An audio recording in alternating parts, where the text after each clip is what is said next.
She walked into the glittering auction hall, wearing a simple cotton dress. Surrounded by diamond-draped socialites and champagne laughter, she felt every mocking stare burn into her skin. Whispers followed her like shadows, and laughter cut sharper. Then knives. But then the doors opened. A man stepped in tall, commanding and unmistakably powerful. The room fell silent. In moments, the woman they mocked became the center of every trembling gaze. And when her husband placed a priceless diamond ring on her finger, the whispers turned to fear. What the crowd did not know was that this woman carried a legacy they had tried to erase. That night the tables turned, and the world would never see her the same way again. Want to know how she went from humiliation to commanding a room full of elites? Stay with me. This story will shock you. Asterisk, the chandelier above sparkled. Like frozen stars, its golden glow danced over velvet curtains and polished marble floors. The auction hall smelled faintly of perfume and old money, a scent that seemed to press down like a weight. She stood quietly near the back. Her dress was plain, soft cotton against her skin, a pale contrast to the glittering gowns around her. The murmurs began as whispers. Laughter followed, sharp and deliberate. The women in diamonds glanced, her way their lips curling with amusement. Who invited her? One voice muttered, another chuckled. She looks lost. Her hands tightened around her small clutch. She felt her cheeks flush as eyes swept over her shoes. Simple and scuffed. The auctioneer's voice boomed, calling bids in rapid succession.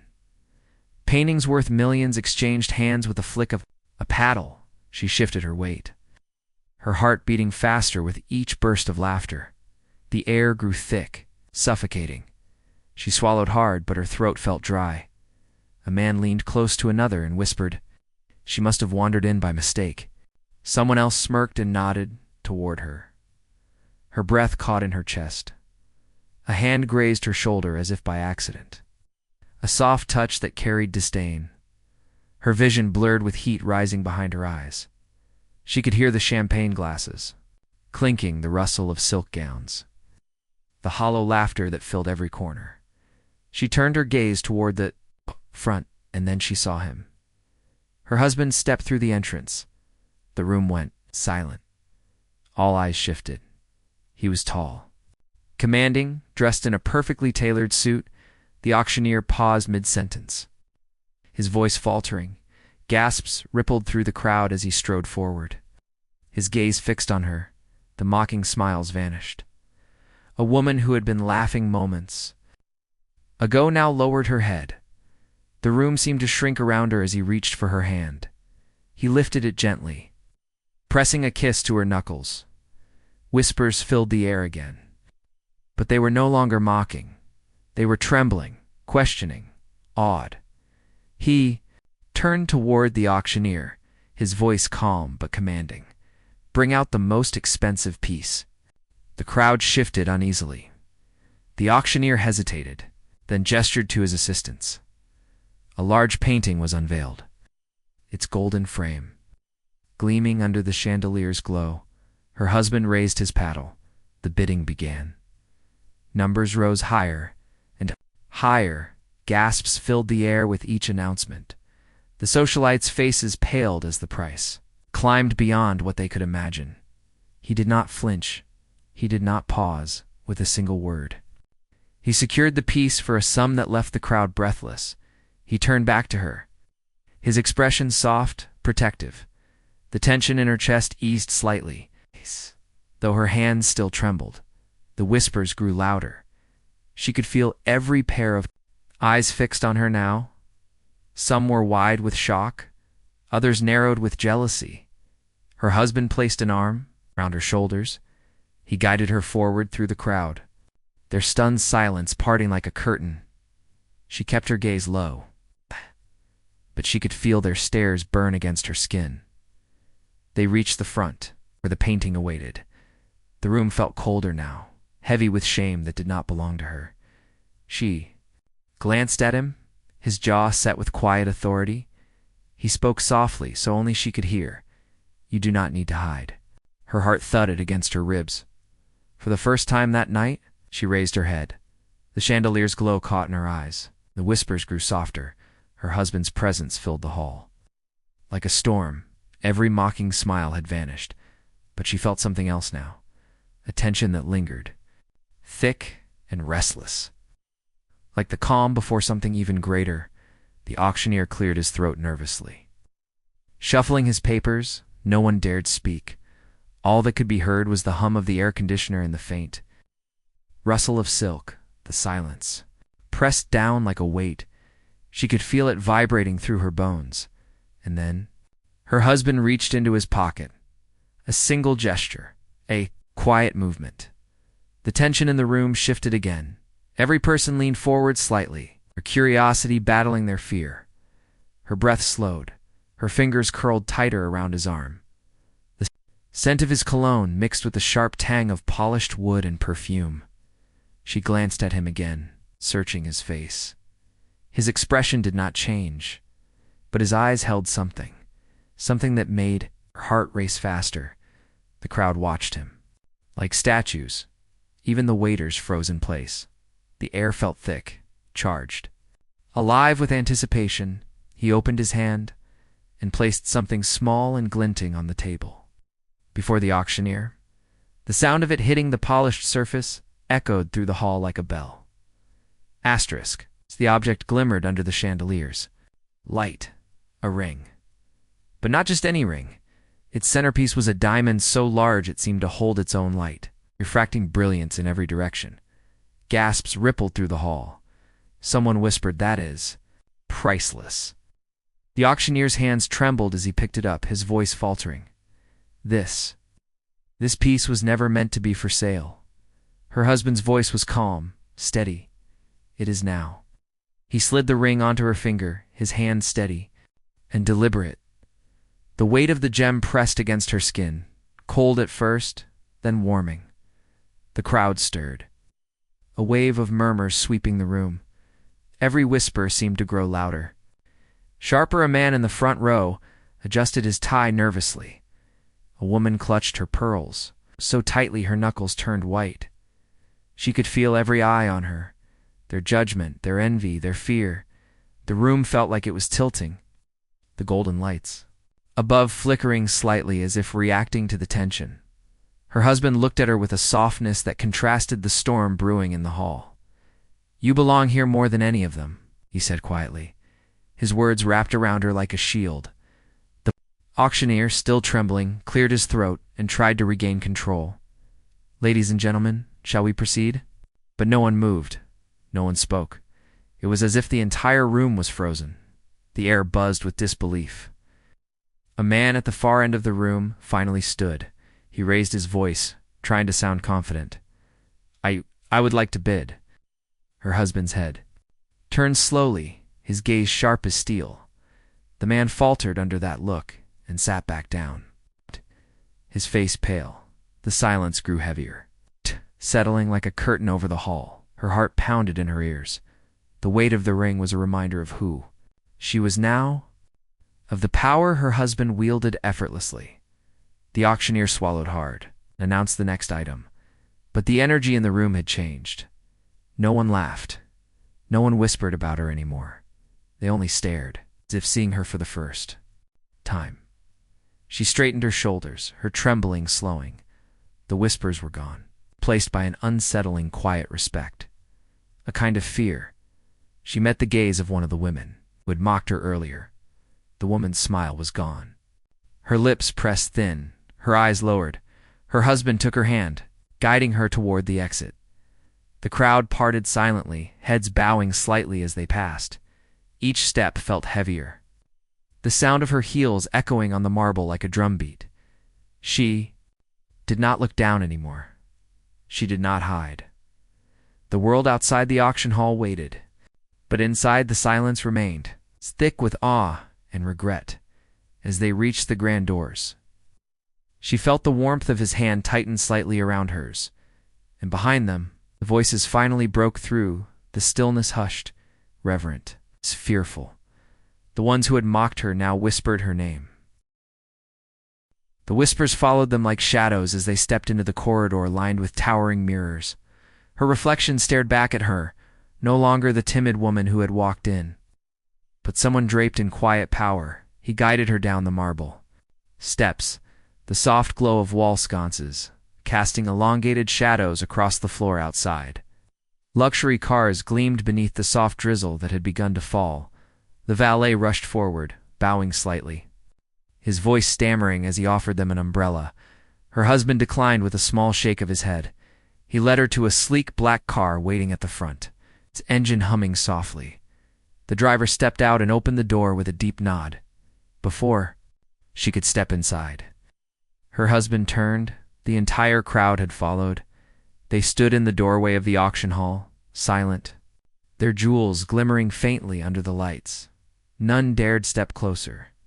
The rain dampened the steps, droplets glistening like tears on stone. She shivered slightly as the cool air wrapped around her. But his hand on her back steadied her. He turned, fully to face the crowd, his expression unreadable, his voice carrying with effortless authority, "She will be respected." The words rang out sharp and clear, slicing through the quiet like a blade. The faces at the door shifted, some flushed with shame, others with fear. One of the women who had laughed earlier dropped her gaze and clutched her clutch bag tightly. A man's hand trembled as he adjusted his cufflinks, his throat working in a nervous swallow.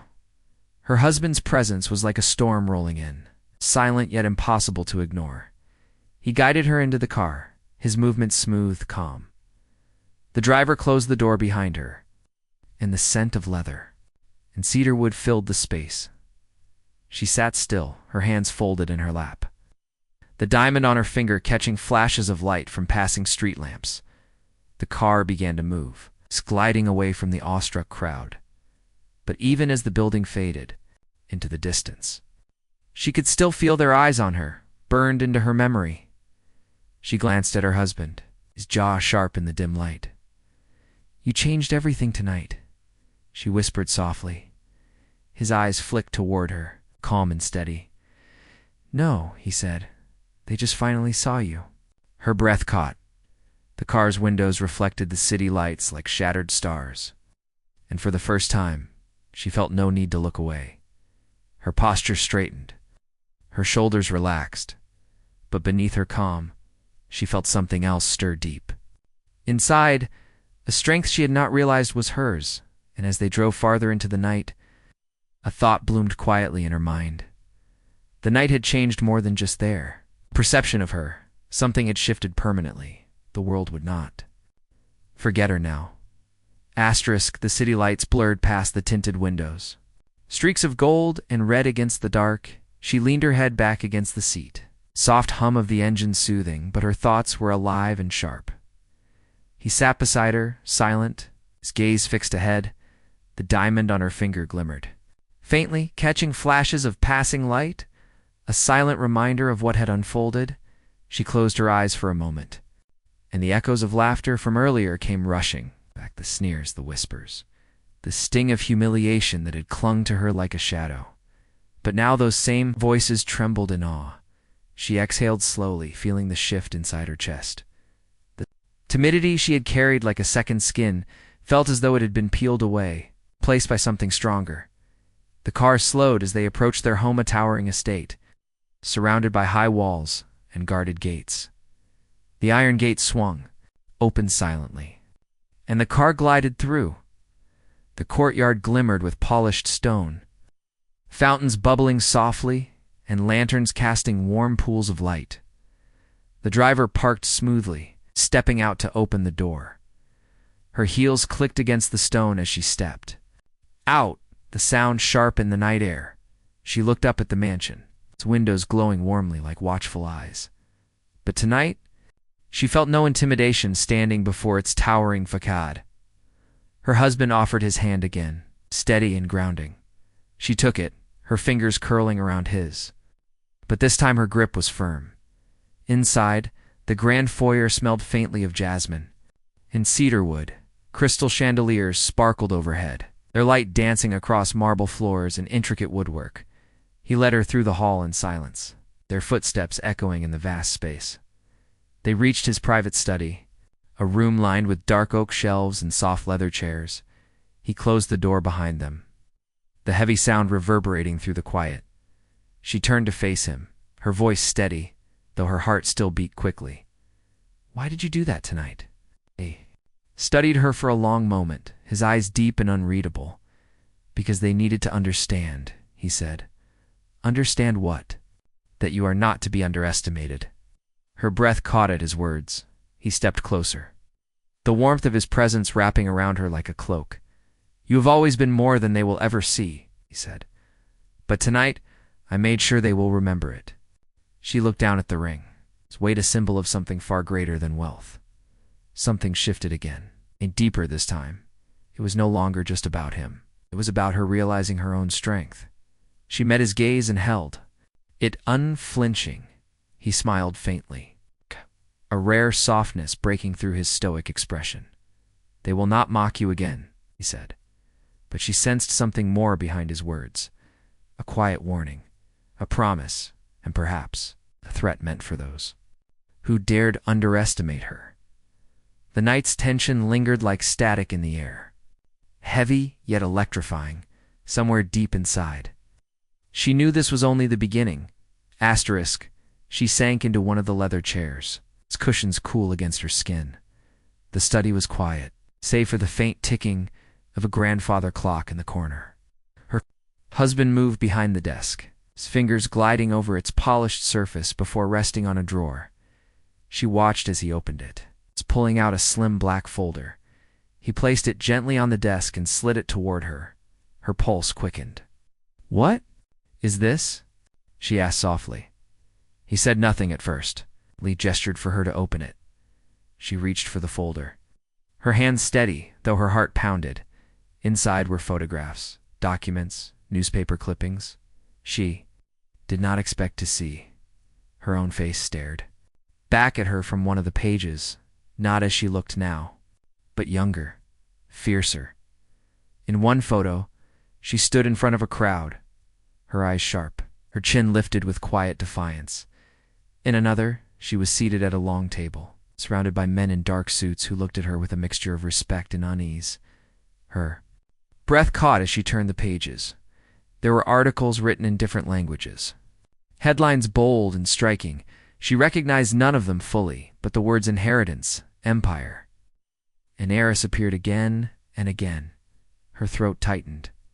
"I do not remember this," she whispered. He leaned forward slightly, his expression calm but intense, because they tried to bury it. She looked up at him, her brows furrowing. "Who?" He leaned back in his chair, folding his hands together. "Your family," he said. The words fell like a stone in the quiet room. She felt the weight of them settle deep in her chest. "My family?" He nodded slowly. "You were never meant to live quietly. You were meant to rule what they feared you would claim." Her breath quickened. Memories flickered faintly at the edge of her mind faces. Voices, flashes of a childhood filled with opulence and rules. She had long buried those fragments, convinced they were only dreams I do not understand, she murmured. He stood, his presence towering yet steady as he came closer. "You will," he said softly. "Soon they will all remember who you are, and tonight was only the first step." Her gaze fell back to the folder, her eyes scanning the documents again. Among the papers was a Sela crest embossed in gold. Unfamiliar yet oddly familiar. She reached out, tracing it with her fingertip. The moment her skin touched it, a memory surged forward. A grand hall.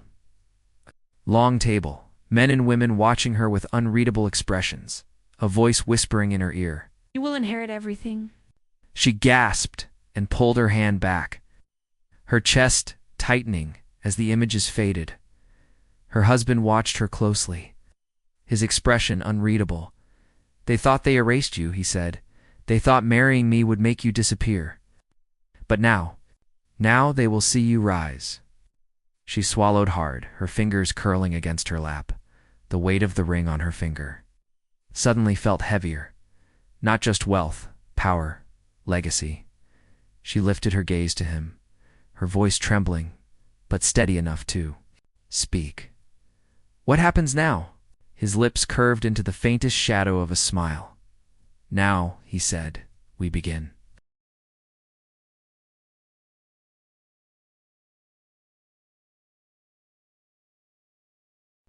She walked into the glittering auction hall wearing a simple cotton dress. Surrounded by diamond-draped socialites and champagne laughter, she felt every mocking stare burn into her skin. Whispers followed her like shadows, and laughter cut sharper than knives. But then the doors opened. A man stepped in, tall, commanding, and unmistakably powerful. The room fell silent. In moments, the woman they mocked became the center of every trembling gaze. And when her husband placed a priceless diamond ring on her finger, the whispers turned to fear. What the crowd did not know was that this woman carried a legacy they had tried to erase. That night, the tables turned, and the world would never see her the same way again. Want to know how she went from humiliation to commanding a room full of elites? Stay with me. This story will shock you.